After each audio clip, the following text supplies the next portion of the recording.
முதல்ல உங்களோட குடும்பம் பற்றி சொல்லுங்கள். பிஎட் படிச்சுட்டு ஆசிரியராக பணியாற்றிருக்கீங்க. அந்த அனுபவம் எப்படி இருந்துச்சு? எம்காம் பிஎட் ஆக்சுவலாக நான். ஓகே. ஆசிரியை பணி என்பது வந்து ரொம்ப திருப்தி அளிக்கிற ஒரு பணின்னு சொல்லலாம். நம்ம ஒரு பாடம் எடுத்து அது அந்த பையன் வந்து பரீட்சையில் முழு மார்க்கு இல்லை முழு மதிப்பெண் பெறும்போது தான் நமக்கு அதிக அளவு திருப்தி உண்டாகும். சரி, நம்ம சொன்னது பையனுக்கு நல்லா புரிஞ்சிருக்கு, நல்லா படிச்சிருக்கான்னு. அது மாதிரி ஒரு திருப்தியான ஒரு பணின்னு சொல்லலாம்.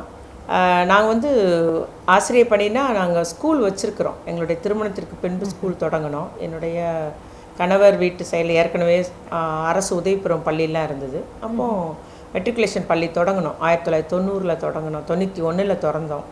அதனால் அதோடு அப்படி ஸ்கூல் நிர்வாக பணியோடு சேர்ந்து டீச்சர் ஆசிரியர் பணி எல்லாமே சேர்ந்து தான் பண்ணேன் நான். ரைட். அப்போ டீச்சர் ஜாபை குவிட் பண்ணிவிட்டு அரசியலுக்கு வந்திருக்கீங்க இல்லையா? ஸோ எங்கேருந்து உங்களுக்கு இந்த அரசியல் ஆர்வம் வந்துச்சு? அஃப்கோர்ஸ் உங்கள் அப்பா பெரியசாமி தூத்துக்குடி மாவட்டத்தோட திமுக அடையாளமாக இருந்தாங்க. பட் அந்த அடையாளத்தினாலேயே உங்களுக்கு அமைச்சர் பதவி வரைக்குமான அந்த ஒரு அங்கீகாரம் கிடைச்சதுன்னு எடுத்துக்கலாமா? கண்டிப்பாக. ஏன்னா 1996 உள்ளாட்சி அமைப்புகளில் பஞ்சாயத்து ராஜ் சட்டம் வந்த பின்பு உள்ளாட்சி அமைப்பில் 30% இடஒதுக்கீடு தர்றாங்க. அந்த இடஒதுக்கீடு தரும்போது அந்த மாவட்ட கவுன்சிலராக போட்டிடுறதுக்கு என்னுடைய தந்தையார் வந்து எனக்கு ஒரு வாய்ப்பு தர்றாங்க. அப்போ வந்து பெண்கள் யாருமே போட்டிடுறதுக்கே முன்வராத நிலையில் இருந்தது.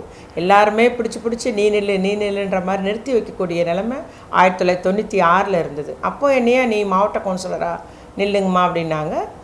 எங்கள் கணவர் வீட்டில் எல்லோரும் ஒத்துக்கிட்டாங்க. அப்போ தான் நான் 96 ஒரு பொறுப்புன்றதுக்கு வந்தது. 1996 நான் மாவட்ட கவுன்சிலர் ஜெயிச்சு அப்புறம் மாவட்ட ஊராட்சி தலைவராக இருந்தேன்.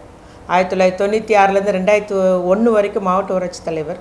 அப்புறம் 2001 2006 வரைக்கும் அதே ஒரு மன்றத்தில் கவுன்சிலராக இருந்து நான் செயல்பட்டேன்.